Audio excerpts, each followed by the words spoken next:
Hmm, it is. I was hitting unmute, but I'm not real familiar with this. Yeah, I was. I wanted to mention. Well, I love listening to that again. Uh, I think I might have heard it when it was first given, but even with my perfect memory, ha ha ha, it's not as though I'm thinking I've heard this before. And also, you've gone over these Torah readings, would you say five, six times over the years, maybe more? It'd be hard to count. Used to do it at Temple Sinai at Right. the synagogue. We used to do it at Synagogue Without Walls.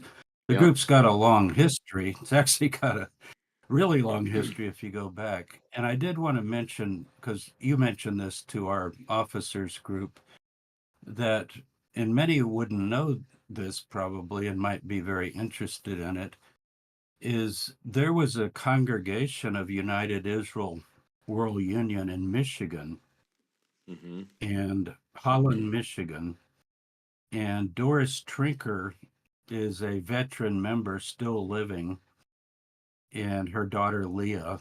And on our UIW Facebook page, Ross mentioned to some of us this week, she's been put in hospice. And as Leah said, not to die. Yeah. It's not like this is a cult, but just her situation to be comfortable and so forth. Ross, is she 80? Was it 87? I'm trying to remember. I think Anyway, actually that's what I thought, but I think we were corrected. I think she's 94 now. I'll verify that, but she's okay, yeah. yeah. Now the Torah that Ross has there, right there in the building, came from their congregation, and a bunch of us went up there before COVID. I like to just say BC, Yep. Mm. and we went up there in the BC period, and we they gave it to us. And then Timothy Thompson and Dennis Jones and I went up even years before that and met her husband, Jack Trinker, who was the leader of the congregation. And maybe we'll put some pictures up somewhere at some Yeah. point, because we pulled the Torah out. We read it together. It was pretty amazing. They had a little building that they eventually sold. So there was a congregation. There was also one in Salem, West Virginia. So after David Horowitz died, several of us over the years went to visit the remnants, you might say, of the tabernacle of David that had Right. fallen down, Yep. meaning David outlived everybody. But here's, let's call her Sister Trinker. We'll be, Right. she's our sister in this Torah faith. Um, she she was younger than David, of course, and so she is still with us, and then Leah and others. And there's others in that congregation, the Browns, and some more names that I'm not recalling right now. But when we were all up there to get the Torah, it was just wonderful. And we've got pictures of it. We're all gathered around outside and looking at things. And so there's a piece, they built an altar at one point, Hmm. uh, kind of symbolically, like, altar to the Lord, to remember, kind of like Abraham built an altar, not to slaughter animals on, but just the idea of a place to call upon the Lord, so to speak. And Yeah. we have a piece of that altar. I think Ross has it at the building I there, do. as I recall. Yep. And it's kind of cool because just have a piece of history, a stone that's been unhewn, because remember, altars can't be hewn stone and so forth. But the big thing is we have their Torah. So I wanted to mention Doris, whether you know of her or not. If you go to the Facebook page of United Israel World Union, some of you use Facebook, you can find that post and you can jump in, and Leah will respond to you. She Oh yeah. watches it. So you could introduce yourself and say, "Hi, Leah. Ross and James told us about you and your mother. Share some, you could say, what, please share some pictures if you have some, uh, because I think it's just a wonderful way to keep up with. And we do have a few people in the Virginia group as well. The elderly pioneer woman has passed away, and they also donated their Torah. David was able to obtain 2 Torahs. Ralph has mentioned both of these in his book, Ralph Bunton. So if you get the Book of David, which I just highly recommend everybody read that if you want to know about this movement, and particularly our founder, David Horowitz, 1944. But he tells, in each case, there's quite a story that Ralph Bunton has researched and written about uh, in terms of these 2 Torah scrolls that we own as part of the movement. And they are bona fide given to us by rabbinic authorities. So we didn't just go out and, you can do this. I'm not saying you shouldn't do it if you want to own a Torah, but we didn't do that. We didn't just go out on eBay or something and, oh, let's find a Torah. These were actually presented to our movement by our Jewish brethren and sisters. And Yeah. so they mean even more to us because of their long history, their wonderful history, really, in that regard. Uh, I don't have a lot to say about the Torah portion. I want to hear others. I could go on and on about it. I do really want to look at Micah 5. We've looked at it for years, Yeah. but I think it's such a fascinating passage. And particularly if this does refer to a clan of Judah mentioned in the book of Chronicles, it's complicated, but Yeah. you can do studies on it. Some of you probably have. But I just wanted to say to you, Ross, also that uh, my video's not on, but I'm holding up this Bible. Do you have one there? It's called the New Oxford Annotated Bible with the, I do. whoa, look, now I'm holding up that same Bible, and the feel, the smell, everything about it. It is a Hebrew Bible, and it's actually called Hebrew Bible, even though it has the New Testament and the Apocrypha. So it's a study Bible. Yeah. It's not a Tanakh, but it includes the Tanakh. But for historical notes, it's for me it's too big to carry around. I have another personal Bible that I carry around. Now Ross carries around big Bibles. I don't know if you have your big Hebrew Bible there too to show them. He's Oh, also yeah. got a big Hebrew Bible that's Yeah. bigger than that. But I love this Bible, and I think Ross, didn't you post a link or send out a link to Yeah, people? I did, and I'll post it. I'll As post a it in this chat too. Yeah, because we've been talking about a real historical study, like the things Ross mentioned today. Well, this passage is anachronistic, or there appear to be two naming traditions. The people in this group have had such a long odyssey. That's a good word for it. Jeremiah really stands out. Stand and ask for the way, look for the ancient paths, the good way, and you will find rest to your souls. Yeah. Somebody quotes that once, I believe. Hmm. And if you read it in context, this notion of being on a quest, in my case as a professor, I've been on a quest for the historical Jesus of Nazareth, but I don't see him as a divine figure or anything like that. But, I'm thinking of Schweitzer's book, The Quest for the Historical Jesus, because I want to understand him as a Jew in his own time as part of the Second Temple Jewish movement. Same with the Dead Sea Scrolls. But almost every one of you, and I don't know all of you, but I know many of you, you've been on a 20, 30, 40, 50, 60-year quest. How many Bibles do you own? How many groups have you visited or even been members of? Seeking, seeking, seeking. We could call ourselves the Seekers, couldn't we? Yeah. Uh, Remember the song, The Seekers? And we should play that song sometime about They Call Me the Seeker. So that's what we are. And this Bible, I don't know how many, I think I might own as many Bibles as Ross. And at the building here, The only reason that there's any comparison between how many I own and you own is about half of the ones I own you gave me. So I keep giving you Bibles that I mark them or don't like something about it, and Ross, do you want a Bible? yeah. But he likes my markings, believe it or not. He goes, "That's kind of interesting. Look what Tabor wrote in the margin there." Uh-huh. I But turned that into I'm looking for the classes. perfect.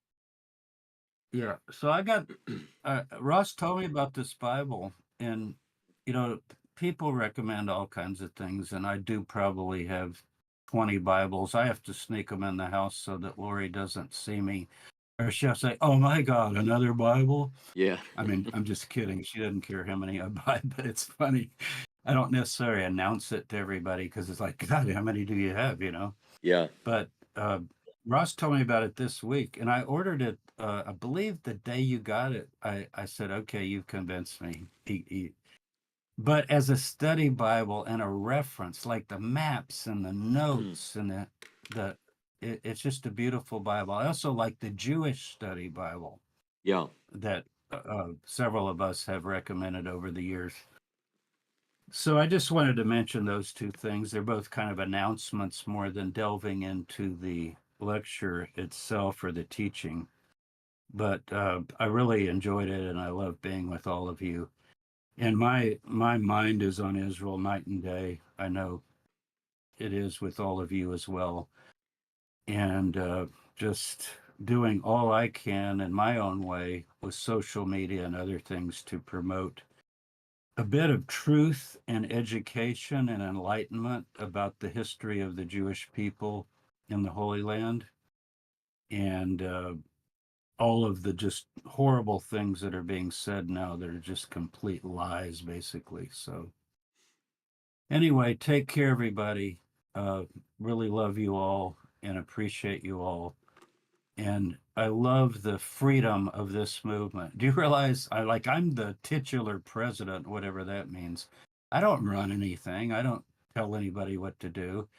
This might be the only, maybe there are other groups. I hope there are, but this might be the only group. You think, well, is Ross the boss? Am I the boss? Yeah. Is Dave Tyler the boss? Ralph the boss? Timothy the boss? Nobody's the boss. We don't have a boss except the creator.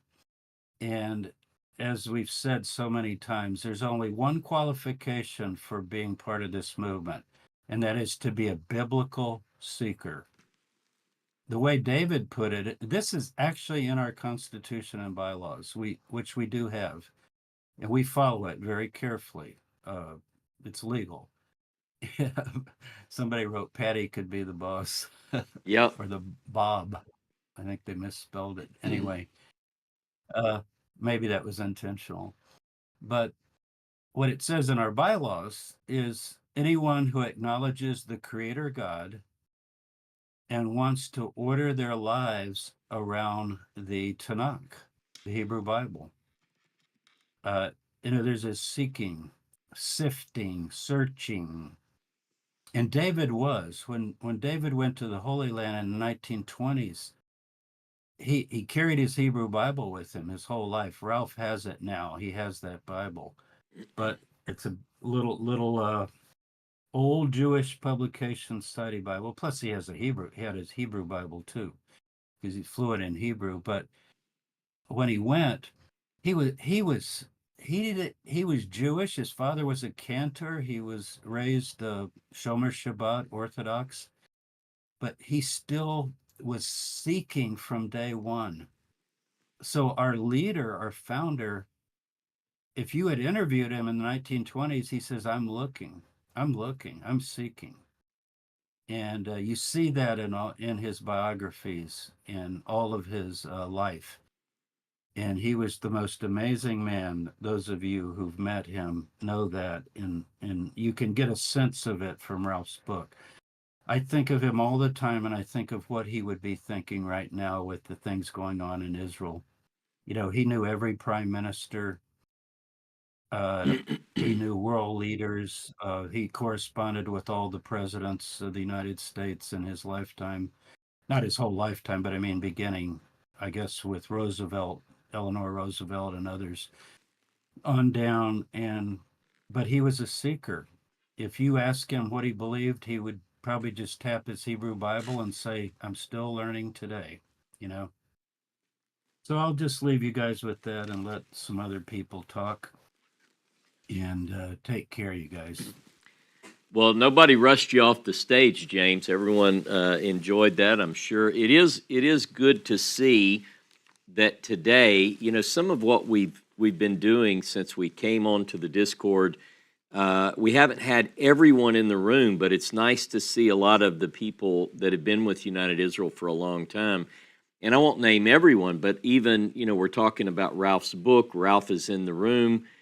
David is another one of our vice presidents. But again, there isn't anyone in charge unless we refer to our Heavenly Father, who we hope is the one who leads our efforts.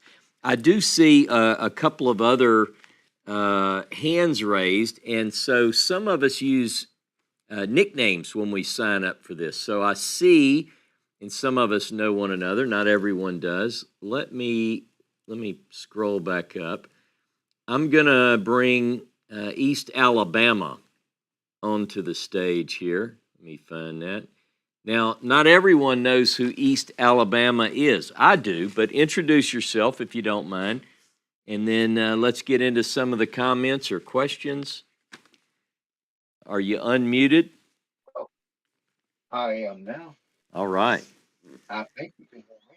All right. I'm Charles Sutton. I live in East Alabama. I picked up that nickname because I was in another Discord where we were trying to find people that believed as we do. But anyway, Okay. I'm Charles. I'm Chuck, whatever. Um, I, I was listening today and I misunderstood something and I want it cleared up. I think I need it cleared up or else I just misheard it wrong.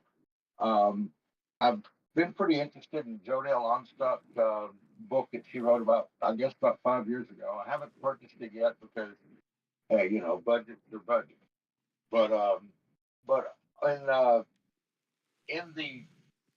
in the firstborn right, the double land portion and leadership, I understood Jodelle to talk about it. Got kind of split up here with the descendants of Israel.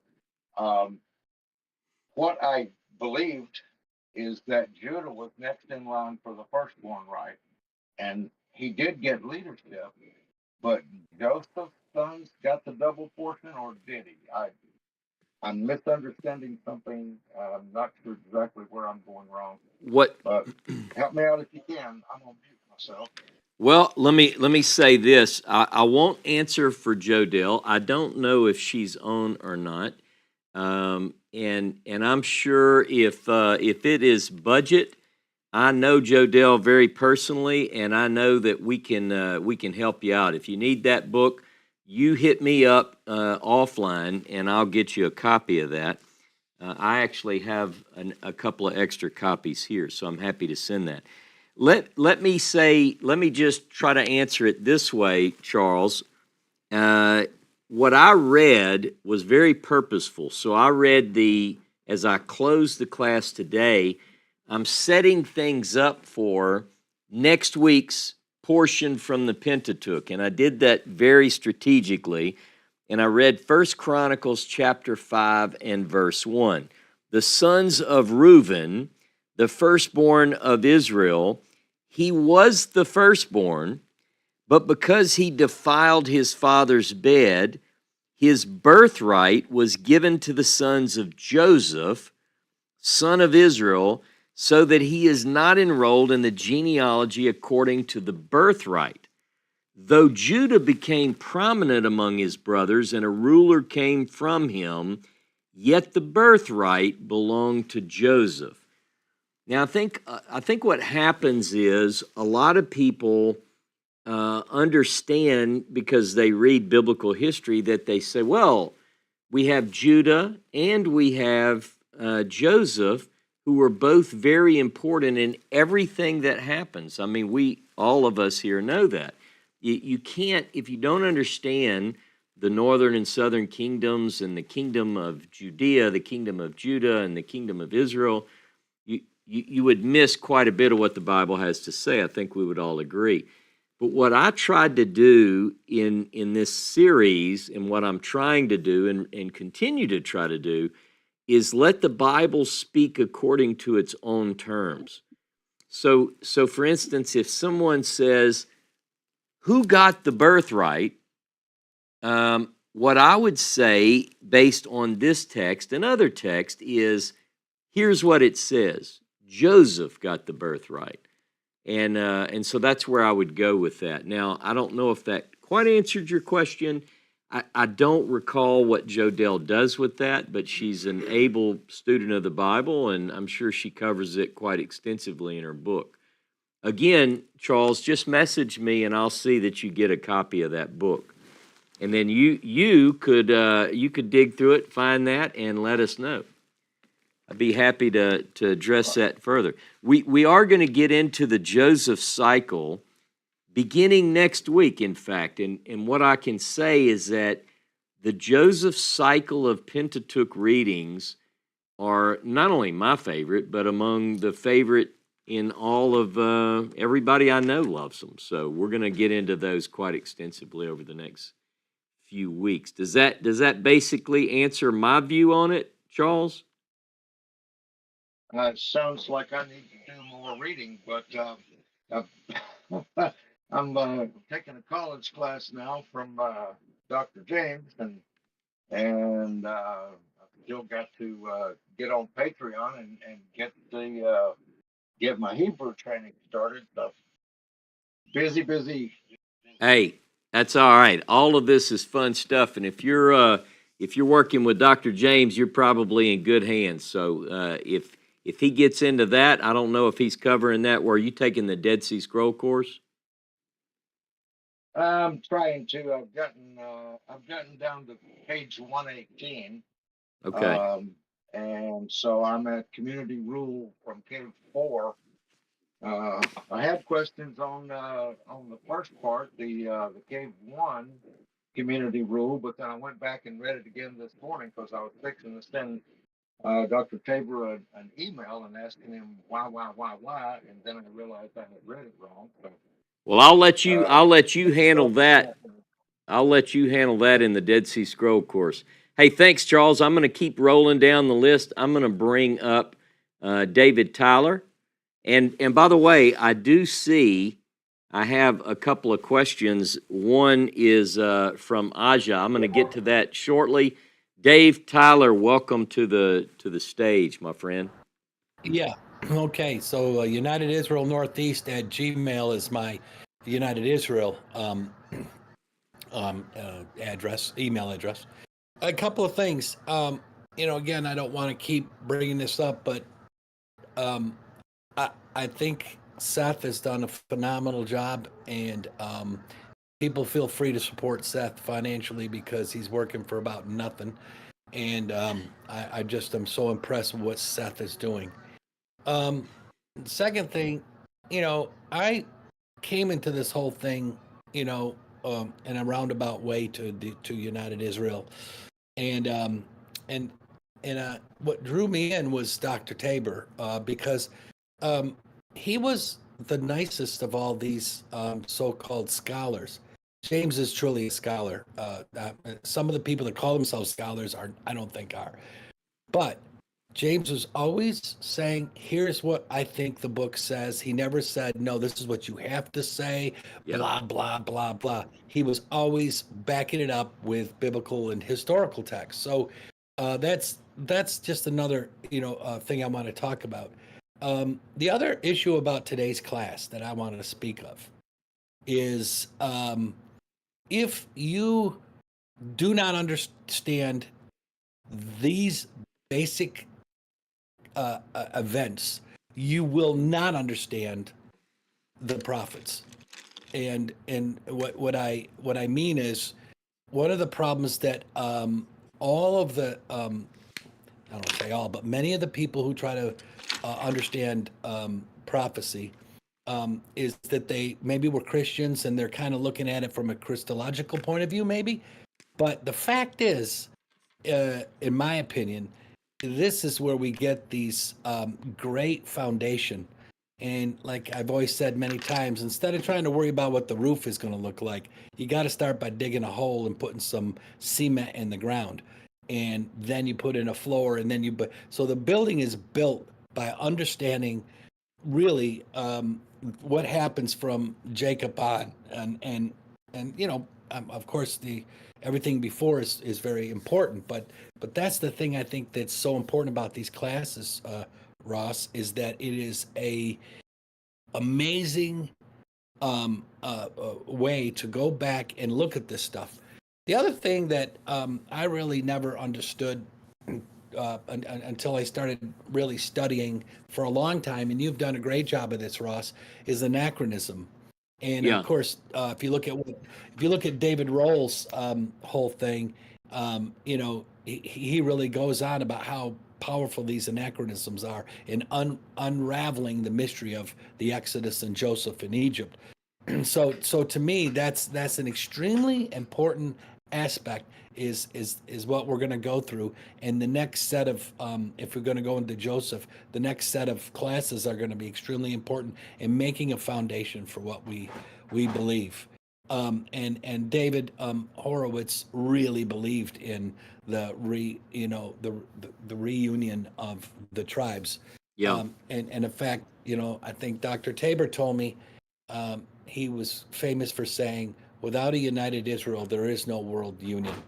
So that's an important thing. The other issue is, again, being that I'm a vice president of international affairs, I do go around to all these countries and talk to people and try to get them to understand this whole concept. And it's amazing how many people don't understand the concept. And then finally, if there's anyone here who's listening who's not part of United Israel, I highly recommend you join. And there's Ross's book that on the Moses scroll that's very interesting. It's done from our group. Ralph's book of David, and then of course James has written many books, but his Restoring the Abrahamic Faith is one of the things that I would say kind of codifies a lot of our belief in that sense. And then one last thing is that I know you're working on the annual meeting that will Yep. be sometime in April, and it'll be in St. Francisville. But I really encourage people to try to plan to get there as soon as we got everything, because it's really good to have the discussions afterwards. When we sit down and talk afterwards, and it's so good, and you realize, as James was saying, the people that come to United Israel are not beginners usually. Or they're really, really powerfully into the book. Some of them have only been looking for 2 years or 5 years, but a lot of us been looking 20, 30, 40, 50 years. I think James said he was in Jerusalem when he was in 1962 or something. We've been doing this for a long time, and we've learned. And one of the things I'll end up with is this. I don't agree with everything that's been said in Discord, or people are kind of being mean sometimes, and I'm not going to get angry about it, but it's not going to shake my faith. I believe what I believe, and I don't always have time to respond to everybody, but I try to, and I got some responses coming out in the next couple of days. But the fact is, we have a place where we can discuss the Hebrew Bible, and as long as we respect one another, we can have different points of view. And so, anyways, I really do think it's great that Seth and you came up and started to put this out. I know if people didn't read your other or watch your other video when you and Seth talk about what the future is, I agree with that 100%, man. Seth has brought this. He's bringing out all the knowledge you have in a format that's going to be kind of mind blowing, and I really love that.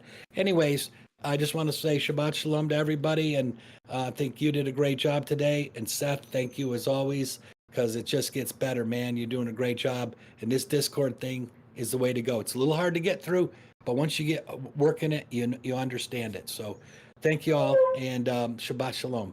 Hey, thanks, Dave. I appreciate your comments. Look, I see a couple people with their hands raised. I'm going to pull Nikita on the stage next in just a moment. But just to piggyback off of a couple of things, we do have the conference It is scheduled. It will be scheduled, and all the details will be out on the website within the next couple of days. The third weekend of April. The third weekend of April in St. Francisville. Now, some of you guys, there's a special place that a lot of the officers like to stay. I'll just say here, it is booked up. I checked the 1st of November. It is absolutely full, but we are going to have a couple of hotels listed. We'll also list some bed and breakfast. Anyway, we hope that many of you can join us when we post the dates. But it's going to be April the 19th, 20th, and 21st in St. Francisville. We'll have speakers. We've had, obviously, hopefully James, Ralph, David, and I, but we'll have all of you hopefully can join us. And who knows, we might have some other speakers as well. I just got a note, by the way. It says this video stage is full. That means we've got so many that are on our server today on the video that we've hit the limit. So I don't know. It says we can boost the server. I'll get with Seth and find out. I don't know if that we just have to pay more money. Don't know. Anyway, so that's good. So we have a full house. Let me go and bring in Nikita. Nikita, welcome to the stage, my friend. How are you today? I am wonderful. Shabbat Shalom. How are you, sir? I'm doing wonderfully. Shabbat Shalom to you as well. I was hoping you could clarify an issue for me or just let me know if my thinking is correct or incorrect. As far as the firstborn determination is, Okay. it usually goes by the womb. The woman is the one that the firstborn is indicative of, and then by the position of the mother. So, and the position meaning that is she a wife or a handmaid, other type of title? Okay, Same so thing happened with Abraham. okay, so Same thing happened with Abraham because we always consider Isaac to be the firstborn. He is the firstborn because the wife Sarah would come before the position of the handmaid, which was Hagar, even though Ishmael is older by 12 or so years. okay. So Jacob has four firstborn sons. Mm-hmm. So if you use the four firstborn sons, which would be Reuben, in order of wife, Reuben, Joseph, Dan, and Gad. Mm-hmm. So when Reuben was disqualified, for lack of a better term, the next firstborn son would be Joseph. That's right. Yeah, if it So it goes, wasn't if so it much of disqualification. well, I'm sorry, go ahead. well, no, I was going to say, who is the firstborn? You have Leah. Reuben is older, so if you have Reuben, then I think we're saying the same thing. If you look at Rachel, she is a full wife, if we go by that, and then Joseph is her son. But I'm really wanting people to stay focused on this First Chronicles chapter 5, verse 1 and 2, because I think a lot of times we have ideas about the firstborn. That wasn't really the class today. I think I mentioned it at the end. I only touched it for about a minute and a half.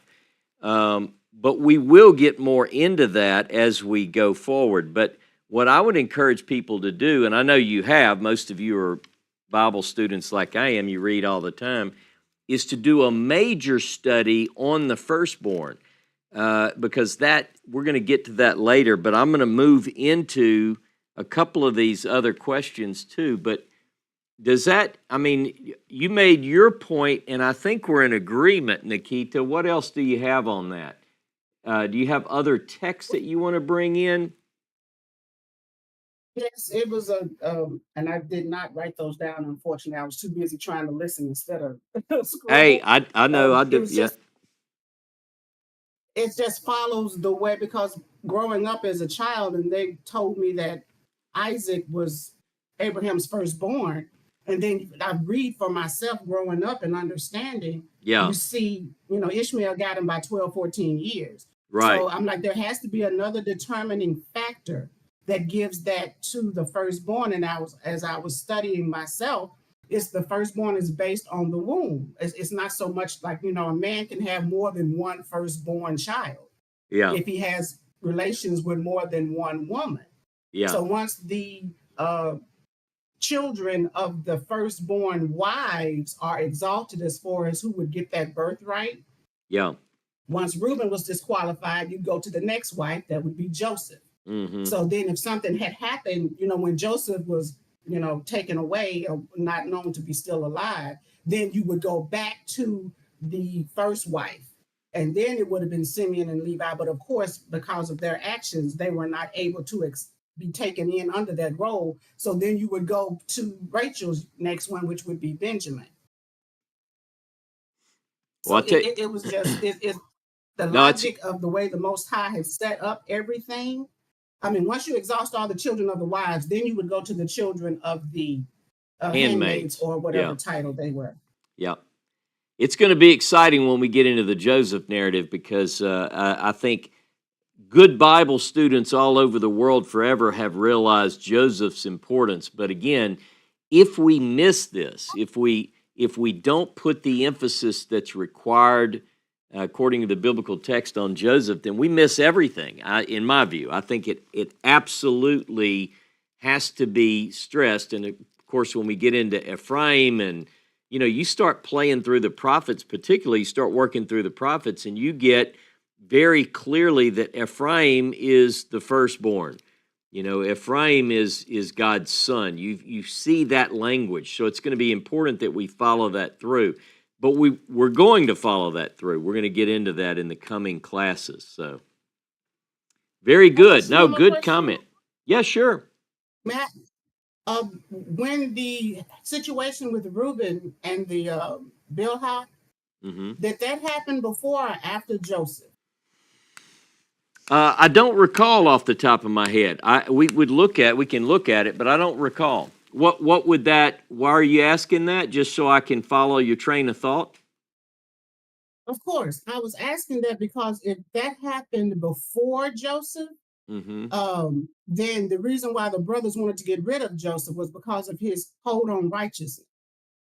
Because of what? They would not want him to be the firstborn, the head of the family, if Reuben had already been disqualified. Oh, I got you. Huh. I don't know. I had to think through that. I'll write that down and look at it. So you've got, it's clear to follow in the text. We ought to do that. I tell you what, if you figure it out before I do, message me, because I'm interested. Okay, will do. Thank you. Hey, have a beautiful day. Shabbat shalom. John Langberg. Let me bring John Langberg on the stage. How are you, John? Can you hear me? Man, I can hear you. I got you. I always thought that Joseph's brothers wanted to get rid of him because he was just an annoying young kid. But past that, the message I got from today's lectures. Well, let me turn off the music. Can you hear me now? I can hear you. Okay. The thing that I got out of the scripture reading today was from other points of the scripture of the Torah. The Creator says to us, if you turn towards me, I'll turn towards you. Mm-hmm. If you're sincere in your heart, I'll forgive you. So after today, when we cover everything that Jacob's sons did, was slaughtering the town, basically committing murder, theft, and basically your heinous crimes. The thing that strikes me is God can stay by His word to them, and still, I guess, stay with Jacob because of Jacob's heart, and get by what happened. So if after all the things they did, when you look at your own life, you can say, well, in reading this, there must be hope for me. Well, and I think, are you suggesting then, we know that it was Simeon and Levi who did this and not Jacob. So, Right. yeah, right. So clearly, biblically, God's not going to hold Jacob accountable. And I know you're not saying that, but just to make sure it's clear. But Simeon and Levi do suffer as a result of their crime. They're singled out, and cursed be their anger. They'll be scattered and so forth. So it's pretty clear that they did mess up. I think one thing, and you were here this morning while we played the video, since you're a local guy, but we talked about this. And, a lot of times people try to cover for or make excuses for the actions of our biblical heroes. But the Bible, almost without exception, doesn't do that. So, for instance, when Aaron is part of the idolatry to make the golden calf, some people try to justify that, and they create all these stories, midrashim, and other stories that cover for that crime. Or when David takes Bathsheba, the Bible doesn't cover for those. Same again with Simeon and Levi. But we tend to cover for them. But Jacob makes it clear that was your crime is odious to me. No, good. Exactly. And Yep. so the Creator always, the words that come out are that the sins of the children don't fall back on the father, and vice versa. Right. In other words, you are responsible for your own actions. That's And right. while there may be forgiveness for things that you have done, there is still consequences that you have to answer for. Mm-hmm.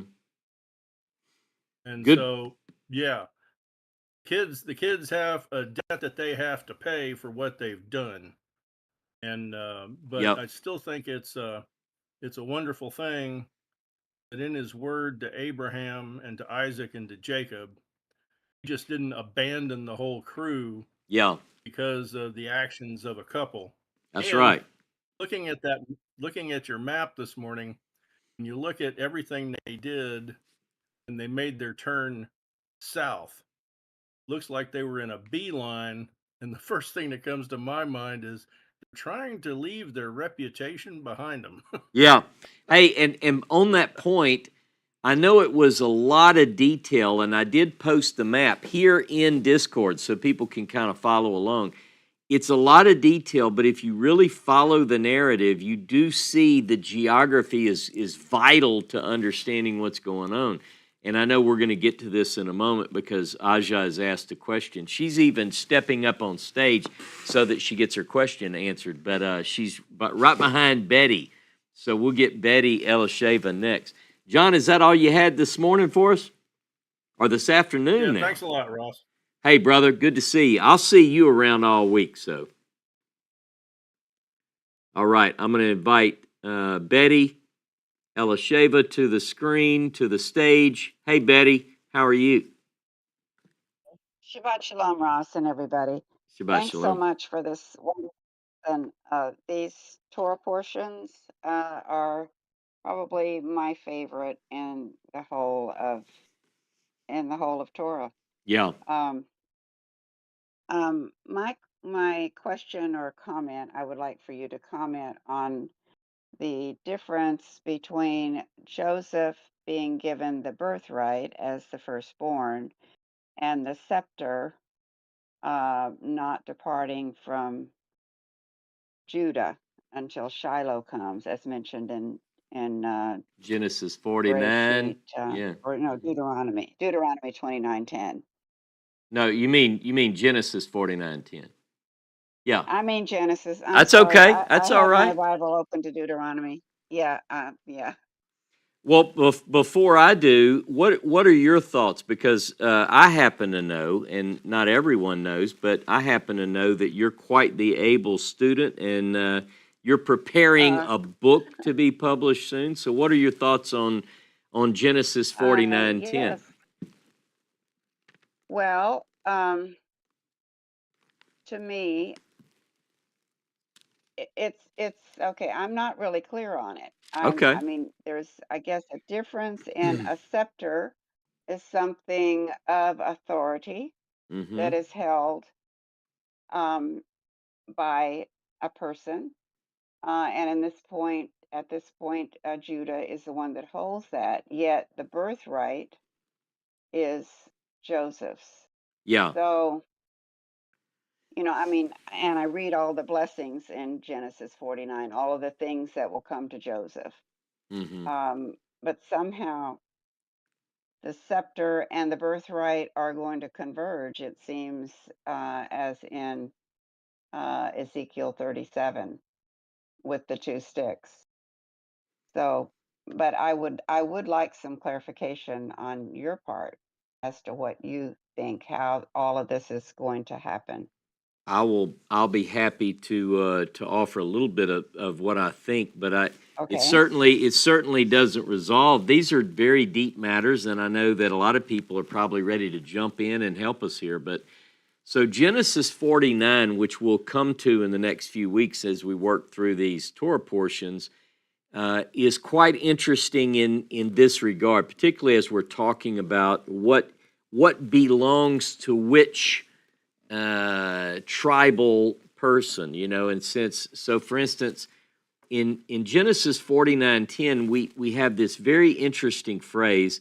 It's ki yavo Shiloh. Ki yavo Shiloh. Right before that is where it says, the scepter shall not depart from Judah, nor a lawgiver from between his feet. Now, we typically, it depends on if you're using an English translation, sometimes it says, until Shiloh comes. And, I grew up on the King James, and of course, Shiloh's always a capital S. The idea becomes that this is a name and a name of the Messiah. So the implication that a lot of study Bibles and study commentators pick up on is that Judah has the scepter, right? Until this, whatever Ad Ki Yavo Shiloh means, until he comes to Shiloh, or until Shiloh comes, and so the idea is that at that point, whatever that point is, that the scepter will depart at that point from Judah. Now, I don't know that that's what this is saying. I'm suggesting that this is one of the possible interpretations. But first of all, ultimately, we know this, that you get the monarchy, which I've already taught and made it very clear from my perspective that the monarchy is something God never wanted. So if we're tying scepter to monarchy, is this something that God ever wanted? So if scepter is tied to the monarchy, could it be suggesting that there has to be a shift away from the monarchy? I'm raising questions. I think you follow. So, All right. So now again, the answer to that depends on if we're right in assuming scepter is tied to the monarchy. But I will say this, that what is promised to Judah has nothing to do with the birthright, and not here or anywhere else. The way, and I'm going to go back to 1 Chronicles 5 and go through one more time and just look at the wording here. 1 Chronicles 5, verse 1 and 2, and I'm writing down another verse so I don't forget it. And I know I've got other people with their hands raised, so don't think I forgot about you. The sons of Reuben, 1 Chronicles 5:1, sons of Reuben, the firstborn of Israel. So we start off, we know he's the firstborn. He's the one, though Jacob tells him he's unstable as water and so forth.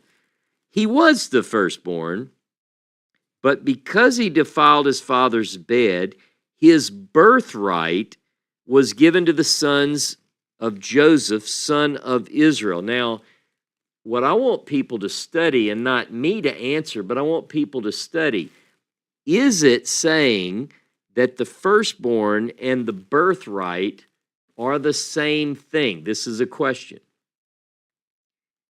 And I want people to look at this, and I want people to bring this to the discussion in Discord. This is like a homework assignment.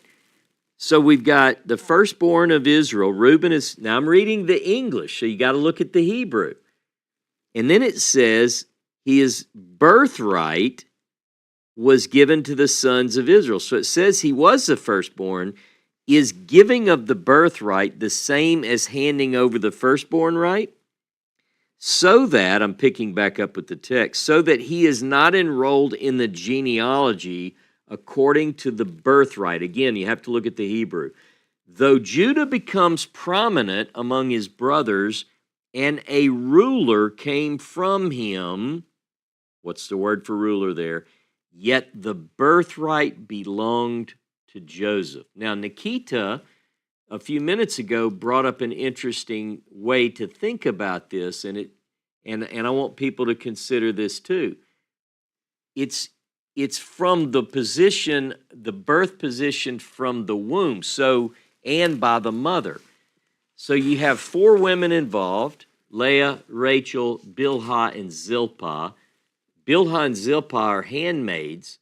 So do we have any text which tells us that you take the wife over the handmaid? We have examples. We have Hagar,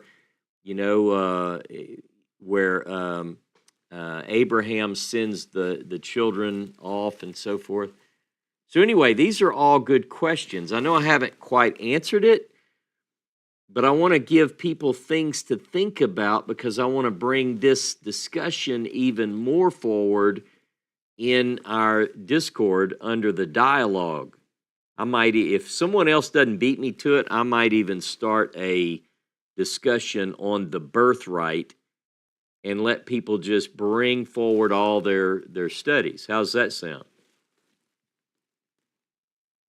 Well, that sounds good. Now, again, the question becomes, what is the term for birthright? Where in Right. the Pentateuch do we get other rulings? So, for instance, in Deuteronomy, if it says very clearly, if a man has 2 women, and one of the women is loved and one of the women is not loved, does that affect? Can he just go with whichever woman he loves the most? So we have to put all of that stuff in there as well. Now, here's one more point. There is no word in Hebrew for wife. And so I know that might puzzle people, but I want you to understand it talks about a man and his woman. And so the question becomes, have we arbitrarily placed a woman over another woman, or is there some other way to make that distinction in the Hebrew Bible? See, isn't this fun? Well, people ask questions and we just ask a and bunch more in return. well, the classic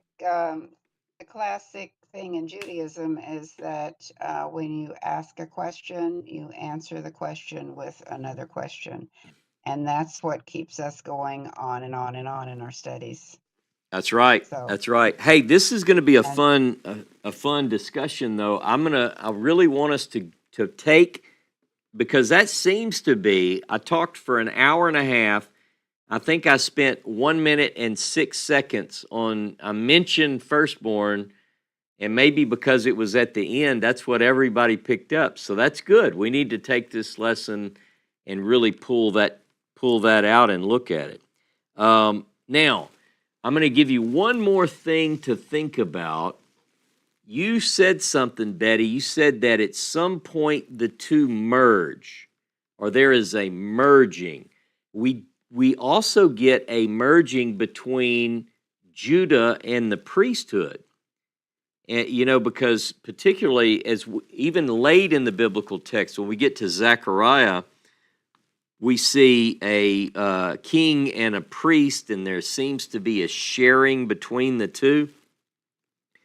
But I want to call people's attention to, write this down if you're taking notes, 2 Samuel 8:18. In 2 Samuel 8:18, it says David's sons were priests. Now, a lot of English translations don't like that. You know why? Because according to their understanding, you have to be descended from the tribe of Levi, but particularly from the sons of Aaron to be a priest. And I always had questions, and I'm asking some things really get people thinking. How do you merge these lines, and how important it is to study the genealogy? When you look at how is it that David can wear the ephod and perform priestly functions? How is that? He's from Judah. So we've got some. I think we've got some digging to do on some of these.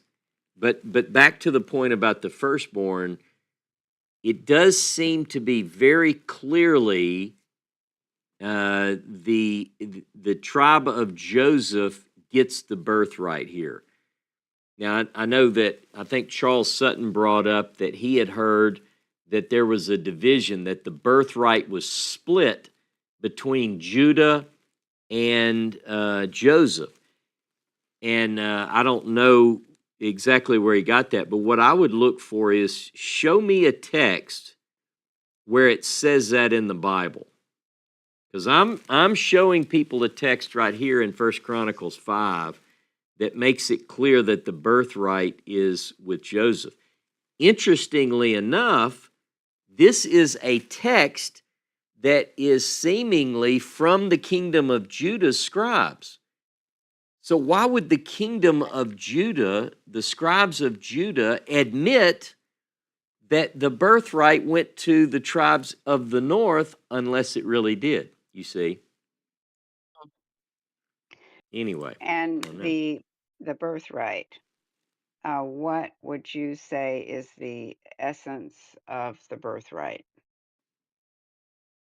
What do you mean? What is the essence of the Well, I mean, birthright? the birthright, what does that entail? I mean, we have several instances when the birthright is changed from one person to another. Well, So the birthright is the firstborn? yeah, I think Maybe that not, well, or is it? I think it's very close to our understanding of that. And the answer, this is why I'm telling people, look at, and I'm going to look too, but 1 Chronicles 5, 1 and 2. Birthright, firstborn in English. What does that look like in the Hebrew? What are these two?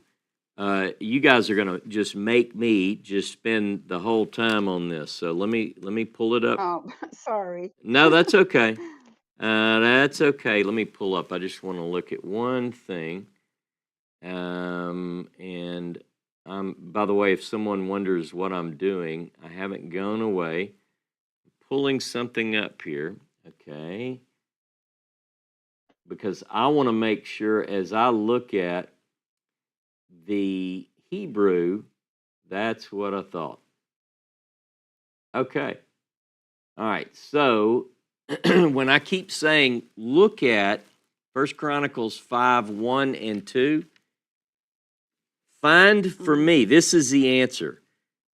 What is the difference, or is there a difference between the firstborn and the birthright? That's the answer we're looking for. And that's what I'm beating around the bush because I want people to go look. Look at the Hebrew and see, what does the Hebrew bakar, what does it mean? Beit, kaf, resh. Because both words, I'll go ahead and give you this little bit, both words, firstborn and birthright, use the same Hebrew root. Does that help? Mm. Oh yeah, it helps and it mixes it up. Yeah. Well, But so if you're Reuben, what he has the birthright, okay? He's the firstborn. hmm He right, loses the birthright. He loses right, the firstborn status. You say, well, how do you lose the exactly. firstborn status? Because you have to have more than being birthed first. It's more than God can raise up children from stones, I guess you could say. So you have to have more than just, hey, I was born first, I get everything. And well, how many times in the biblical narratives do we have an end around or some exception to the rule? I think that's one of the keys. I say, Well, Betty, that we bring this discussion into the Discord dialogue. How's that sound? right.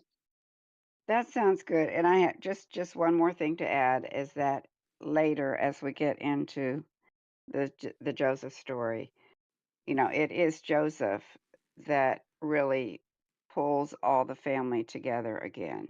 Yeah. And and it would seem that the firstborn would do that. Mm-hmm. So anyway, just interesting. And I'll post the article again. I posted it a couple of times. I had written an article for United Israel called Ani Yosef, Yeah. um, which was, kind of talking about Joseph and all of the things that he represented. So Absolutely. Absolutely. Yeah, post it so in the I will. Discord because we've got, as you can see, a lot of Oh, people are beginning to come to the Discord. So go to the dialogue. You'll see along the mhm. left-hand side, you'll see dialogue. Go in the dialogue and you can post a new thread there and post your article as well.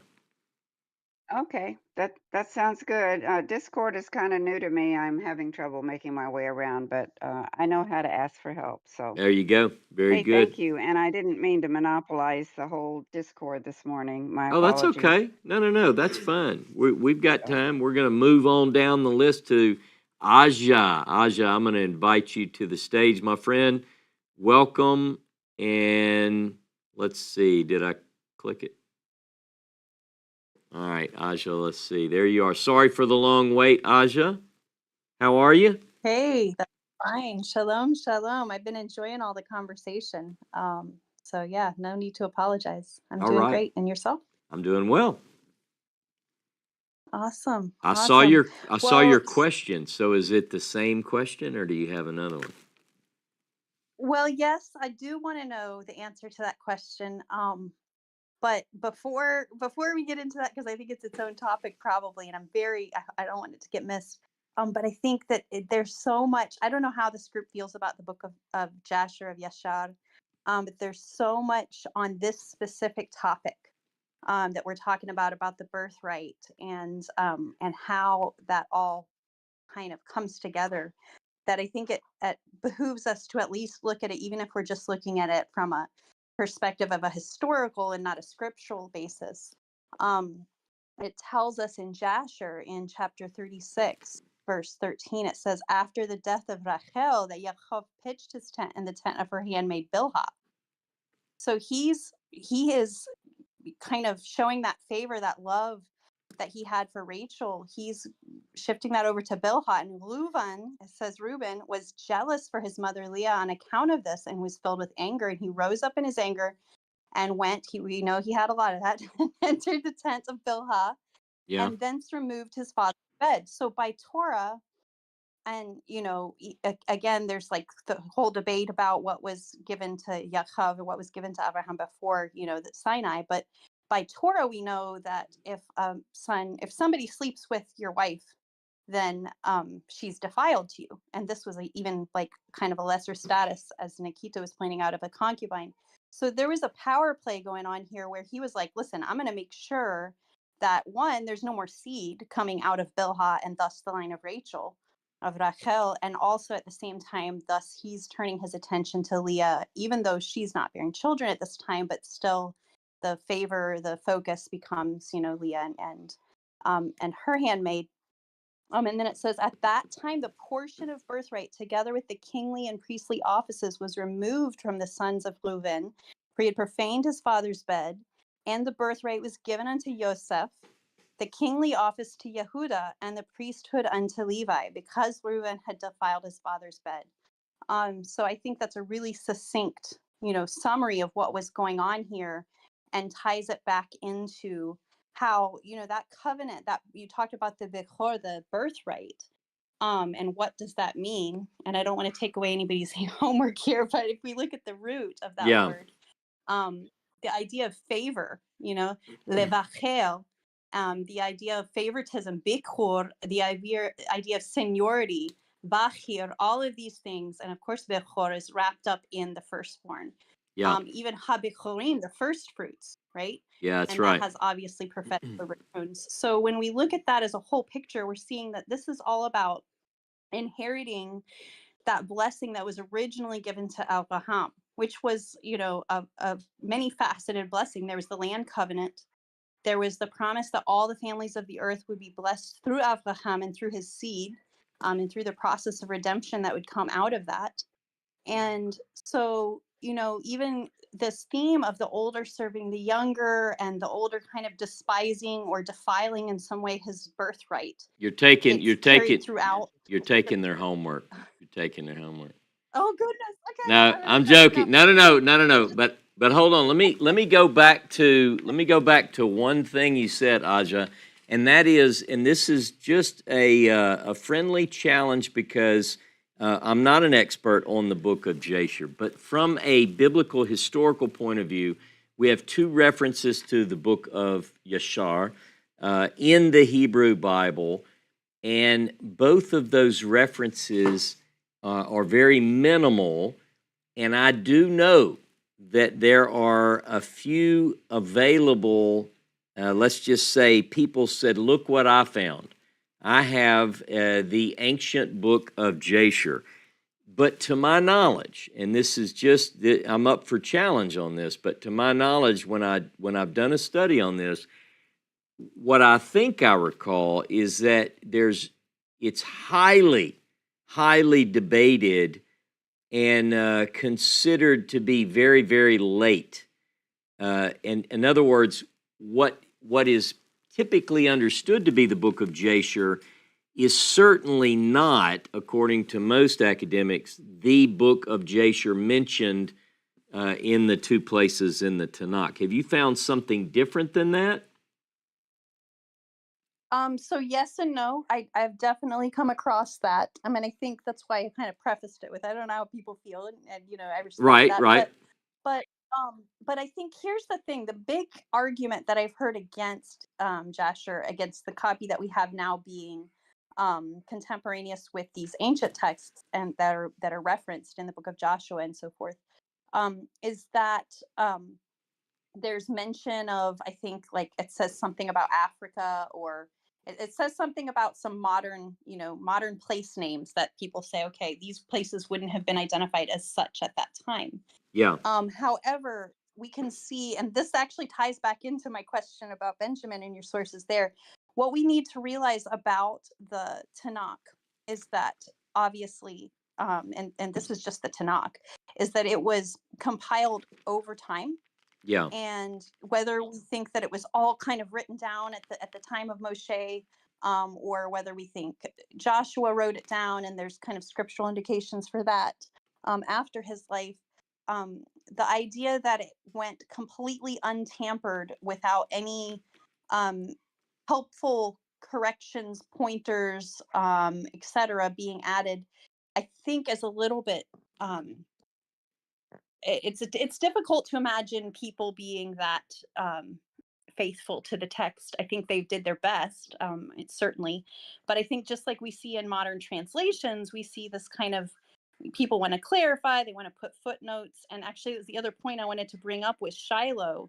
Um, there are a lot of places in the Tanakh where there's a word that the scribe writes, and then they're like, this word, there's in some way contextually, spelling wise, it's spelled wrong, or contextually it doesn't quite fit what they would expect to see there. And so they'll put in brackets or in parentheses, or in older text, they'll have like a little circle there to tell you that, this is to be read in this way. Yeah. And Shiloh is one of those examples, actually. And when we look at that word, I have a different take. I haven't heard this shared with a lot of people, but being someone who really loves to dig into the Hebrew, I'm always looking at these kind of discrepancies, what's going on, especially when there tends to be a significant prophetic implication, as we see in Genesis 49:10 there. And I think if we look at the original spelling of the word that's there, and of course this would have been in Paleo Hebrew um, with no vowel points at all, we would see Shain And Yod Lamed and and Hey. and probably without spaces, by the way. Right. Exactly. Exactly. So that makes it really difficult. And then remember, these manuscripts are old. They were recopied many times, even when people were trying to be as faithful as possible. I know, as someone who works with translating documents, manuscripts, a hey and a chet are very close. There's literally a tiny little gap that separates them. Um, Especially, and in the ancient Paleo Hebrew, depending on what time period we're talking about, the similarities are very close at some points and they're more distinct at other points. But in any case, if we read this word, at least if we give it a possibility that this word is not Shiloh, but Shiliach, which means to send forth, to release, to dismiss, to send away, to go out, contextually, doesn't that fit and make a lot more sense until until it comes, the releasing, the sending forth? It's kind of this reference to this exile, right? And that fits historically with what we saw happen. It eliminates all of the arguments in terms of how this can still remain true. And so I just put that there for people to consider. It's literally the difference between a hey and a chet. You can just look at an interlinear Bible. BibleHub.com is a great source to be able to look at if you don't know Hebrew, to be able to look at the Hebrew words and look at how close. It's literally like a chet is like a closed three-sided square, Now, essentially, and the hay, it has a tiny little window above one of the legs, so very, very easy to mistake one for the other. now, um since you're also a teacher and you love digging into the Hebrew as well, I hear your theory, but I would encourage you to look at in Paleo, particularly, and you mentioned this in passing as you made your comments, but look at the distinction between the hey and the chet in ancient Hebrew. It doesn't matter when. So, in other words, if you look at these two letters in Paleo, I think you'll find that they are quite distinct between the two. What is interesting, though, is to play around with, if you look at this verse as a continuous string of letters without the breaks, like the way we break it, we go, okay, well, it says Shiloh, or however you read that. But what if the hey at the end of Shiloh belongs to the next word? So there are some debates out there that are quite interesting on what does this mean. Is it referring to a figure? Is it, is the spelling indicative of a name? Is it a personal name? Does it indicate a place, a person? And I think all of those have to be entertained, as you said, particularly if we think that Genesis 49 is somehow prophetic. Now, I know in Christianity, a lot of people in Christianity who find within the Hebrew Bible all sorts of things that point, to Jesus or whatever, even though there's no reference in the Christian writings about Genesis 49:10. But I think is it messianic, if you will? That's even a deeper question. I think we should consider. So, let me. Now I'm gonna touch on, and then I'm gonna pull Miriam up because we've been going for a while. I want to make sure I pull everybody and give them a chance. But I do want to say, all I'll touch on again is you brought up, Aja. I like the idea. I think the same way. The Hebrew Bible, which is my field, clearly went through revisions. It clearly is a collection of text which includes different sources. So, for instance, sometimes these sources are butted up together. And what we see in Genesis 35, I love Genesis 35, it's quite amazing, but we have two different stories butted up to one another. So, for instance, in Genesis 35, beginning in verse 16, they journeyed from Bethel, and they're approaching Ephrat, and she goes into labor, hard labor, and right as she's dying, she has the son. She names him Ben-Oni, son of my sorrow. But his father calls him Benjamin, son of my right hand. So it says Rachel died, and she was buried on the way to Ephrat, that is Bethlehem. So the way we would say this in Hebrew, my first point is, this is Beit Lechem Ephratah. This is Bethlehem towards Ephrat. We find that phrase in Micah 5. Now, Micah 5 is talking not about a place, but about a clan, very clearly a clan. We find those names, Beit Lechem, Ephratah, Judah, 1 Chronicles chapter 3 primarily. But to my point, this can be a place. If you're in Israel and you go, Epho Beit Lechem Ephratah, where is Bethlehem Ephratah? They would hear, where is Bethlehem towards Ephrat? It's very specific. So that's where we're at. But it says that Benjamin is born in the land of Canaan at Beit Lechem. But then if you go down to verse 24, it's listing all of the children, and they were born, it says in verse 26, these are the sons of Jacob who were born to him in Padan Aram, and Joseph and Benjamin are both mentioned in 24. So what does that mean? My point is not to create confusion or to cause people to throw their hands in the air and scratch their head, but it is to make us look at the text and say, why would we have 3 or 4 verses apart a text which says that Benjamin is born in 2 different places? The most logical answer for me is that we have 2 different, 2 different sources. One mentions that all the children of Israel were born in Padan Aram. And remember, if you followed closely, and I know it's hard because I went through so many locations, but today's Torah portion, spend some time, not you, Aja, I'm talking to the whole group, spend time reading this and follow it on a map. Look at the map I uploaded and see if you can make sense of the journeys of Jacob. You know, it's quite profound. So hopefully that is the main point I wanted to make with that, Aja, is just, hey, I'm like you. I like to dig into these texts and find what is it I'm supposed to see from this. So hopefully that's a satisfactorily answered question just to keep us moving. Is that fair? I think so. So basically, you don't have a specific source you're referencing. You're just saying that's probably the answer, is that there were 2 different sources being referenced for this. Excellent follow-up question. Thanks for that. I remember now, I saw in your comment that perhaps the text of the Moses scroll answered that.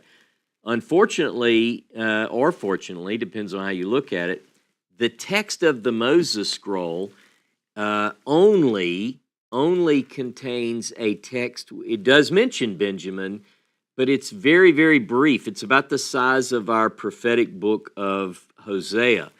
And so it was 42 columns of text, most similar to what we find in Deuteronomy, though not exclusive. In other words, it's not a perfect match for Deuteronomy.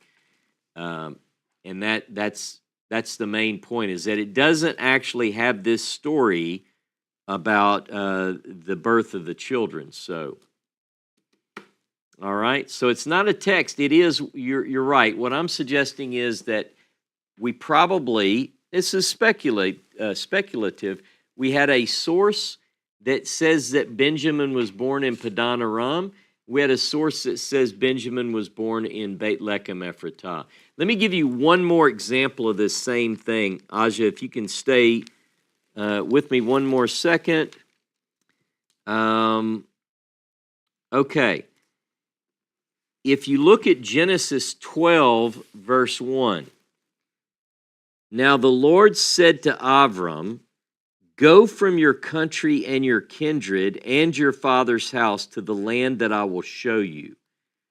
Now, this is just a point, and it could be not so much a discrepancy, but it could be indicative of sources, or it could be just chronological ordering of text. Now, what do I mean by that? This would presume if I said, get out a piece of paper and a pen and write down where was he at when God called him, where would most people say he was? They would probably say They'd probably say but they would be wrong. And I like the way you answered that. But you're right. If you look at the previous verses, he went out, verse 31, it says that Abram and his grandson Lot, Terach took his son Avram and his grandson Lot, Abram's nephew, son of Haran, and his daughter-in-law Sarai. In other words, he goes through the whole family and where are they coming from. When they came to Haran, and that's where Terach dies. So they're in Haran. So in chapter 12, chapter 12, verse 1 is chronologically out of order, or we have two different sources here, and he's not from Ur of the Chaldees. Now, this is I did a study on this. I'm trying to remember, I might have to find which class that was, but I challenged this because Ur of the Chaldees is mentioned 5 times in the text, and we have different sources that talk about where Avram comes from. So, anyway, just some fun stuff. Okay, one other thought on that though is it's eretz, out of your land, so it doesn't necessarily need to be it's meretzecha, right? From your land. Mm-hmm. So the land where he was, having been named after his brother who had died, Haran, that was his land at that time. So it doesn't necessarily have to be a contradiction, is what I'm saying. Wait. Because eretz is this very broad word that can mean a specific piece of land. It can mean a nation, or as we see in Genesis 1, it can mean the whole earth. That is a, bear with me. You'll get to know me better. We're going to be great friends over time, Aja. But that is the perfect. I've got Scott in here. He's laughing. He knows me. That is a perfect answer for an apologetic answer, which is fun. But if you look at the land of your birthings as well, the land of your bringings forth is also mentioned there. So go look at that. See if it still works. But it seems to be in 12:1. Yes, keep going. Read the passage. I'm From not family. Mm-hmm. Yeah, I see Yaled there. Yeah, that's right. But that's again from the people who you were born to, right? That's actually, rather than being specific to the land, that's specific to the people. And I would wager that what's going on here is terach, and it doesn't tell us in the text. This is just one of these things to look at and study and consider in the spirit. But I would wager that terach was being told, to get out, and he kind of went halfway, so to speak. And there was something he was trying to remove Avram from in order that he could bring him into this new promise. And I think the idolatry that was there in Ur and everything. I mean, I don't know how it's been for you guys, but I know that I encounter people on this path we're in so often. And isn't that kind of the source of our whole struggle here? Is if you actually look at the beginning of that passage where it says lek lecha, go. It could be read go from yourself or go to yourself, and either way there's this idea of getting out from everything we're acquainted to, from our land where we're comfortable, from our people, our culture where we're comfortable, and from our house, literal physical dwelling place. And it says, again, there again, you could see it as a discrepancy. The house of your father, well, his father just died, but this is, again, broader than the physical person of his father, but the household of his father, who probably we understand from other texts anyway, probably definitely was having idolatry going on there. So I think the basic premise of what's going on here is this idea of going out from everything so that Yeah, I can show you something new. And isn't that really reflective of each of our paths? It has been for me, my journey. Get out yeah, from all this stuff you think you know, that's right. so I That's can show right. you the truth, right? Well, that's right. And so I would encourage you to look at this very closely. Do a study on, and I know you do because I do the same thing. Look at this language and how it's used elsewhere, and see if there are two different sources in the end of 11, particularly the beginning of 12. Hey, this is the kind of stuff, though. It's paying attention to detail. And lek lekah, walk for yourself. Not necessarily everything that I say or what our pastor or our rabbi or someone else says. Look at the text. In fact, we can go down that path too. We're going to get into a lot of this, particularly when we work into the Joseph cycle. Let's look very closely at the text and see what it says. Hey, Aja, thank you for your questions, your comments. I'm going to bring up Miriam. Miriam, I know you're still there. Let me find I had it pulled up. Hold on. And boy, I've missed a lot of good comments here. I'm going to have to go back and read this. There she is. I think Seth might have pulled her up on stage for me. Hey, Miriam, how are you? You just have to unmute.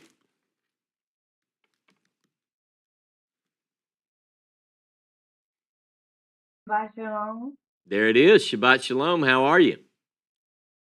Great. Great to be here. Great class today. This is why I love this place, United Israel, William, because not only do we have students, we have more teachers That's right. being possible to it. And it's been like that since 2009 when I came. And this is what keeps me. I was a teacher in the Christian church, nowhere near can touch this as in Torah. But I'm a student, I love it, and as long as I can, I'm here. And this is why I've been here since 2009. And I thank everybody for it. James, you all, Steph, the Taylor, uh, but my question is, what quick Genesis 34 when the situation happened with Dina Yep. and the brothers were going to get revenge. I would assume they made a covenant. I assume that's it's through the pact of circumcision. So right, Right. wasn't that a covenant? Okay, and they made that covenant, and then I would assume did not do right by it. So they took a righteous thing and used for evil or revenge. And so my question is, yes, it seems like they were charged with crimes, murder. I'm gonna assume I understand. Um, seems like it should be no more than just murder. So And you're that's my question. well, no, Yeah, my question. I think you What were their crimes they were charged with? I think you brought up a very interesting component that maybe some of us haven't really paid attention to. It is yoking the commandment of God, so to if we think about it, that I haven't really considered that, Miriam. I think that's something we should consider. That not only did they say with deception that yes, we'll we'll marry you, you can marry our people. But then they bring God's command in to be circumcised for the males, and that's crossing a whole nother line. That's an interesting thought. I haven't considered that. Good point. What? Thank you for Well, all the information everybody's giving. Yeah. and it's we do know, again, this is one of those cases where a lot of times we defend biblically. We want to defend our heroes. Who are well, we have Levi. These are sons of Israel, so we have to take their side. But that's not true. I mean, the Bible doesn't do that. When Jacob does something wrong, we know that he did something wrong. The Bible tells us that. Same with these boys here, and same with David. And I think that's what we ought to do. So, excellent point, Miriam. I like that. And let me tell you, I'm glad you found us in 2009, because you've been such a help, and you've been with us so long. We don't want to keep going without you. So keep on coming. I'm like glue. Good. Good. The wood told to all. Hey, have a beautiful week. And let me tell you, let me get Chisholm on the stage next. Joshua, welcome. Thanks again, Miriam. Hey, Joshua.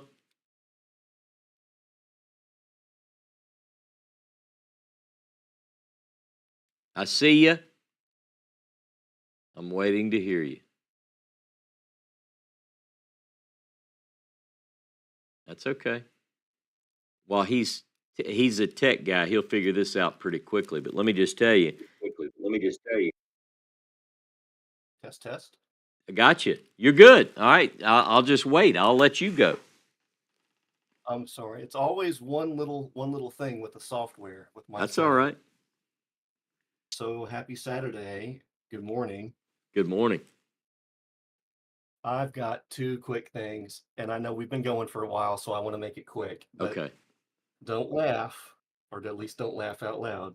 All right. These two things have been plaguing me since I was a kid. I remember Uh-oh. being 9 years old. I think the prophetic elements and the genealogical elements to this portion are very important. My attention is drawn to the beginning of the portion when Jacob is having this encounter with the Malak. Yeah.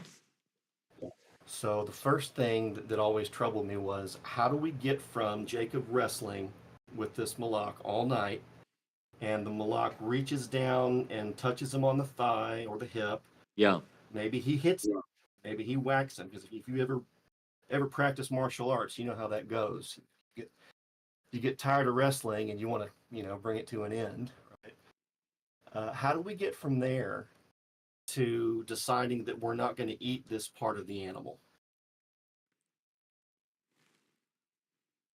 All right. Is that the question right there?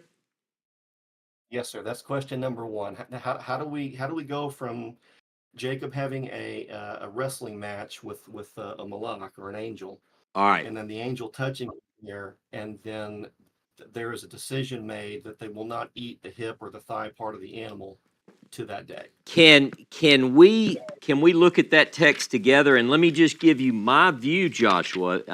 This is my view. Doesn't mean that it's the end all final answer, but let me show you something that stands out in the text that really sets it for me. Do you have it open? Can you open that and read that text? Yeah, I'll read it with you. Let me grab a browser and I'll read it right with you. And of course, See, mm-hmm. I'm sorry. There's a little bit of crossover, so feel free to talk over me. No, that's fine. That was an accident. I'm ready. I'm waiting on you. Genesis 32. I think the wrestling match, as we call it, starts in verse 24, right? And Jacob left alone, and there wrestled a man with him until the breaking of the day. Mm-hmm. And I guess we don't have to read the whole story, but go down and read verse 32, Joshua. Therefore the children of Israel eat not the sinew of the hip, which is upon the hollow of the thigh, unto this day, because he touched the hollow of Jacob's thigh and the sinew of the hip. So So is this talking about a specific sinew or a specific little part of the hip?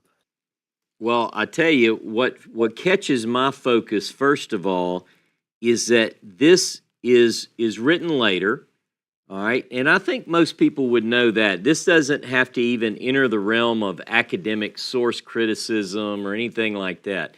Because a lot of people would propose, fundamentalists would even propose that Moses wrote the 5 books, if you will. That's what the fundamentalists say. We know that. It's the same in Judaism, it's the same in Christianity. But academics have really zoned in on the phrase unto this day. And so I think that what I would suggest is that it wasn't. And this is Ross. This is my commentary. Ross is not walking back. Jacob is not walking back to the tent with his new name Israel, and somebody says, "Why are you walking funny?" He says, "Well, I've been in this fight, and I've got this injury now, and so therefore we're not going to eat this part of an animal because of this injury that I have to my hip." No, much later, this dietary rule is set up, and it is connected to this story. So I don't see that the story led to that as much as the other way around. It's my view. Now, but I think that when people see Ad Hayom, unto this day, that's a clue that it's written anachronistically. Someone is telling us that's sort of a parenthetical statement, and it could be that at some point somebody, it could be a butcher or whatever, and he says, I'm not going to serve this, and he tied it to the story. I don't know. We don't have enough to know on that. I know that's not necessarily the best answer, but that's my view. So, Well, no, that's exactly what I wanted to talk about, and I wanted to get your perspective, because I remember being 9, 10, and going to ask that question of the preacher, because that was my perspective, and I yeah, got in trouble. you get in trouble for questioning things. That's right. Not here, but So, usually, yeah. well, and I appreciate that, and that's why I love being here with all of you, because we can all ask questions and be good students together. In the same story, we've got Okay. this Malak, and um, the Malak tells him the sun's about to come up. Let me go. Yeah. And so what I always thought was like, is this what's going on with this angel? Is he nocturnal? What does it matter whether the sun comes up or not? Yeah.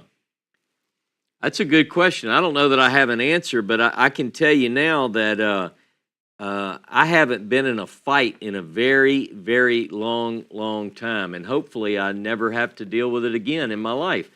But I guarantee you that if I had to do it, I'd want it to be over with quickly and not take all night. It could be as simple as, "Let me go. We've been at this all night." I mean, if you read the context, it's clearly been an ongoing struggle. What's interesting though, yeah, go ahead. No, go ahead, Joshua. You in the Bible, in the original Bible study, you touched on the idea that I was starting to get to, was that could this be a dream? At the very minimum, this could be a vision he was having. Yeah. Um, and I don't want to get too deep into, I don't want to make assumptions that aren't there from the text, but I almost wonder if he's having this dream where he's actually wrestling with an angel. Yeah. And this is the night before he's about to go see Esau. He's very worried about this, and God's giving him a message in this dream, and he knows the sun's about to come up, the dream's about to be over. So he knows this while he's dreaming, and God's telling he gives him this message, and then when Jacob goes to talk to Esau, he realizes, oh, God gave me this message because we need to have peace and not fight. Yeah. Maybe. Well, to your point, and I remember seeing a comment, it might have been Miriam during the class where the question was brought up, could a dream bring about a physical injury? You know, and I mean, when I was 17, 18, 25, 30 years old, I didn't wake up with pain, but some, you know, some mornings now, you know, I don't know. But I mean, it could be a dream. And let me just say, even though it doesn't say dream, we're speculating now. Again, I always like to make a distinction. If I'm telling you what the text says, that's one thing. But here it says he has a physical limp. I mean, he has physically felt this, but did he actually grapple with? You know, it's funny. Genesis tells us it's a man. He wrestled with a man. Very clearly, it says man. Hosea is the one that brings in the divine nature of the one with whom he wrestles. Now, towards the end of the story, we do get that he says, I've seen God face to face. There's always in these ancient narratives a confusion between the divine and human. I mean, it's, you know, and there's this idea that if I see God, I'm going to die, particularly if I see God's face.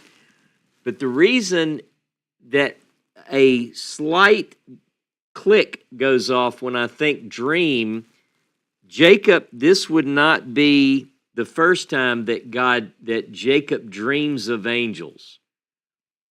All right, if you look back at the previous Torah portion, it's Vayetze, it begins in Genesis 28:10. And there he's on his way out of the land, and you remember the story. He goes to Bethel and so forth, but he has this dream of a sulam, a ladder, angels ascending and descending, or messengers, malakim. But I do get the impression we tend in our modern thinking to say, well, they weren't really angels. It just means messenger. But let me tell you what these angels are doing. They're hiking a ladder up and down from heaven to earth. So, you know, what is that? Is it a dream? I don't know. That these are angels. I mean, even if it is a dream, well, on Wednesday night when we were visiting with Jonah, we talked about this other world, this spiritual realm. Yeah. You know, if in these dreams, these men and women are given insights into God's realm, you know? And we have Right. references from other videos where the prophets see God. Yeah. They're not supposed to do that, but That's maybe right. in a dream you're allowed to do that. I don't know. Yeah. I think I'm sorry, what was the last thing you said, Joshua? I just want to say, for me, it doesn't take away the reality or the real nature of these dreams or visions. Just because they happened in a dream, I think that they were seeing angels. You know, and as far as that ladder goes, I know that they had, you know, ladders similar to what we have today, but some of those, I'm imagining like something like a pyramid. You look from other structures from that time period, and they were building stairs and ladders on pyramids. Yeah. He could have been seeing a huge monument in his dream where these angels were trucking up back and forth to deliver messages and bring back from the Almighty. I'll give you a couple of other things about the dream thing. Again, the language is very similar. I don't think we should minimize the impact of dream. Let me say this. Like, for instance, when we talk about the land of Israel, God promises the land to Israel. That's a dream. I mean, it's a dream. And I always tell people, go look at Genesis 28. It says he dreams, and in the dream, God tells him, this is your land. Now, we tend to think today, we read these stories and we imagine. I remember when I was a kid, I used to ask my mom, wonder why God doesn't talk to us like he used to. And, you know, because I wanted God to talk to me. I'd walk around in the yard and stuff and hope that God would talk to me. But We how did do that. how do we know? I still do that, yeah. But now you read this story in Genesis 28. If I told you tomorrow I had a dream and God told me whatever, you know, you would look at that and say, "Oh, wow, that's interesting." I mean, people of faith have dreams. This is very interesting because in the biblical account it is as well. Let me give you another example, and I know people probably know this, but in case you didn't, years ago I watched a show that I know that most. I'm trying to think if I want to use this example or not. Yeah, okay. So Wizard of Oz. You know, years ago I remember watching that whole show from beginning to end, and I was mesmerized as a child. And at the end, I find out it's a dream, and I'm like, you got to be kidding me. This thing was a Mhm. dream? Well, Cool so dream. how many biblical stories do we read that we think happened like I'm conversing to you and you're conversing to me, but it was really a dream? Here's an example. Solomon, God says, ask anything you want. You know, as the king, what do you want? He says, I want wisdom to be a leader of this great people. And God says, oh, because you've asked for wisdom, I'm going to give you this, this, this, and this. You realize that was a dream? Now, a lot Kind of of makes me wonder. Amos chapter 8. I've been thinking about this a lot since we talked on Wednesday. Because I used to ask my mom the same question. How yeah, come God doesn't talk to people anymore? yeah, Like, what's different about today than it was 3,000 years ago? You mm-hmm, know? So, in Amos 8, God talks about this famine of the word, yeah, but I'm reading it more closely, and it doesn't say that. He says there's going to be a famine of the hearing of the word. that's right, Now, he could have just as well said there's going to be a famine of my words in the land, that they're just not going to be there. right, But the text indicates that there's going to be a famine of hearing, almost maybe to say people are going to forget how to listen. yeah. And that keeps me up at night. Well, and it should keep us all up at night. It reminds me, go to 1 Samuel chapter 3. 1 Samuel chapter 3, verse 1. Now, first of all, Samuel sleeps in the holy place. I mean, this is Yeah. something I want people to get. Now, Samuel's he's working with the priest. He's in training. Verse 1 of 1 Samuel 3. Now, the boy Samuel was ministering to the Lord under Eli. The word of the Lord was rare in those days. Visions were not widespread. And of course, this is the NRSV, but I like it. It's very close. In other words, where it says the word of the Lord was rare in those days, the word there can mean rare or precious because it's rare. Something that's rare is precious, and precious is rare most often. In this context, that's what that means. So, in other words, and then he hears his name. You remember, he runs to Eli and he asks him, and Eli says, "Go back to bed. I didn't call you." Notice the voice sounds like his teacher. So when God speaks, it sounds like his teacher. So he runs back, it goes back and forth. This happens 3 times, right? And then he says, verse 8, the Lord called Samuel again a third time, and he got up and went to Eli and said, "Here I am, you called me?" Then Eli perceived that the Lord was calling the boy. Eli said to Samuel, "Go lie down, and if he calls you, you shall say, 'Speak, Jehovah, for your servant is listening.'" So Samuel went and lay down in his place. I've always thought about this passage. I think we live in a time in which the word of the Lord is rare. Now, I know a lot of people that say, "I hear from God." I'm not here to debate that. That's not what I'm saying. You may. I'm just saying I think the word of the Lord is rare in these days. And I think that even people who are in a position where you would think and hope that they're hearing from God, they're not. But I would also say that an answer is in this text let me just say this. If I hear a voice in my sleep say, Ross, Ross, what I'm going to say is speak, for your servant is listening. And I think that's what we ought to be ready to do, because I do think that God can speak to us. But again, when I read these texts, a lot of what takes place in the realm of dreams. And we're about to get in the Joseph cycle, which is filled with the importance of dreams. So I don't want us to say, like, I guess my main point on this, Joshua, and I'm going to turn it back to you for some final words on this, but we often think, man, I wish God would talk to us like he did in the Bible. What if he is? What if we just need to listen more closely and say, speak, Lord, for your servant is listening? What are your thoughts on that, Joshua? Have I missed it, gone off? You nailed it, man. Those are all the things I think about. The story of Samuel is the one that comes up when I think about Amos chapter 8.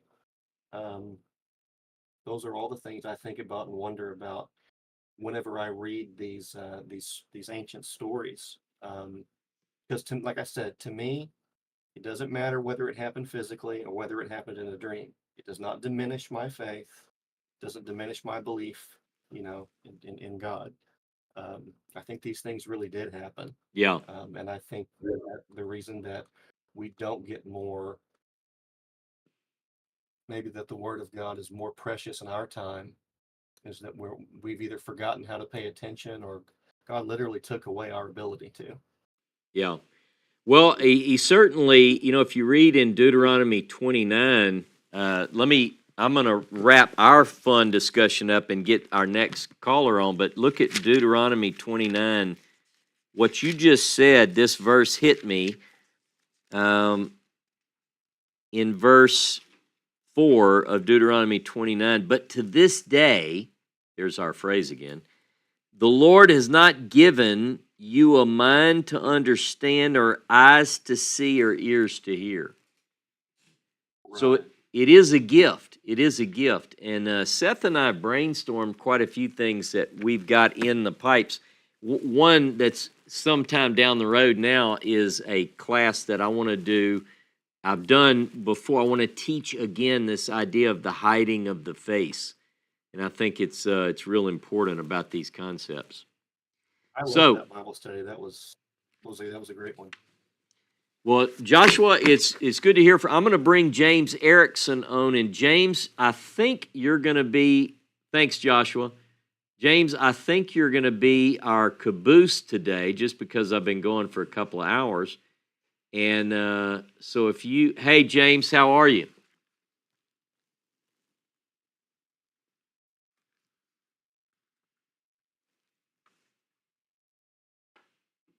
I see Mary Ann has a comment. When I hear in my head, this is the way, walk in it, quoting Isaiah, the voice behind me saying, this is the way, walk in it. Very powerful passage. James, I don't hear you yet. I'm going to let you keep working on your microphone. As soon as you get it, let me know. I do want to say that if you're here with us today, thanks for sticking with us this long. It's been a long talk. Thanks for all your valuable input. Some of you had some great ideas, and I appreciate that. Remember, this Wednesday, members of the Yakat, if you're a member of the YouTube channel and or you are a member of our Patreon, which helps us do all that we do, or if you donate to United Israel, any of those things, you can be part of our online audience. Just like this, Jonah and I will do a show, and you'll be part of that, and you can ask questions. And what we do is we record it on Wednesday, and then Thursday we post it. Now, I think what we're going to do, we're looking forward to making some adjustments on what we do at that Wednesday. The Wednesday, we may do totally audio. So it's an audio podcast, and same as we've been doing it. And then Thursday, the video comes out. And that way, if you join us Wednesday, you don't have to say, well, I was there Wednesday night. So you'll have something different on Thursday. But hopefully some of you will join us on Wednesday night right here. It's right here in our Discord channel. I am giving a couple more minutes for James. Anyone else have a final? I see are you ready, James? Anyone else have any final words? Not final words. I mean like final words for the day. All right. I tell you what, this has been fun. Next week, we begin the Joseph cycle. Seth and I, we might squeeze in over the next couple of weeks another Ross and Seth behind the veil, because I think most people like that, and we have some things that we might want to report. We don't want to just give you reports every week, though. We've got work to do. We're working a lot of hours on this new special, and we're not going to rush it. We're going to continue to work that. We have plenty of good content that that we can present to you on Saturday morning, and cause us all to think and come to the table around the Bible. One more time, I'm going to post this link to this Bible. Let me tell you why I'm telling you about this Bible. Some of you, like me, years ago, I left Christianity. I was more Hebraically oriented, and I took the Hebrew Bible and I said, I only want the Hebrew Bible, and I put all my other Bibles up. And then I said, not only that, I only want to carry a Hebrew Bible, like a Tanakh in Hebrew. And, you know, you go through all these different iterations in your faith. But now I've got a lot going on in my mind, and I want to share some things that are historical. I want to bring in other elements. And I wanted a good English Bible. And I think of all the Bibles, I don't know how many I have. I'm going to say I have 50 Bibles. Maybe not. Maybe, it's probably 50. This is my absolute favorite. It does contain the Hebrew Bible. It's got the Christian writings, and it has the Apocrypha. So if you want one, and if you don't need all that, that's fine. But you will, by the way, need the Apocrypha next week if you want to participate in our discussion, or you at least need to hear some passages from the Apocrypha, because Jonah and I are doing our discussion on Hanukkah next week. And some of you know that we had a little bet going. So, all right. James, are you there? Did you figure it out? If not, we'll let you try it again next week. Have a beautiful weekend, the rest of what's left of it. I took up most of it. And otherwise, we'll see you next week. Shabbat Shalom, Shavua Tov. Have a beautiful week. Aja, I see your note, and I'll message you shortly, and that way you'll have some contact information.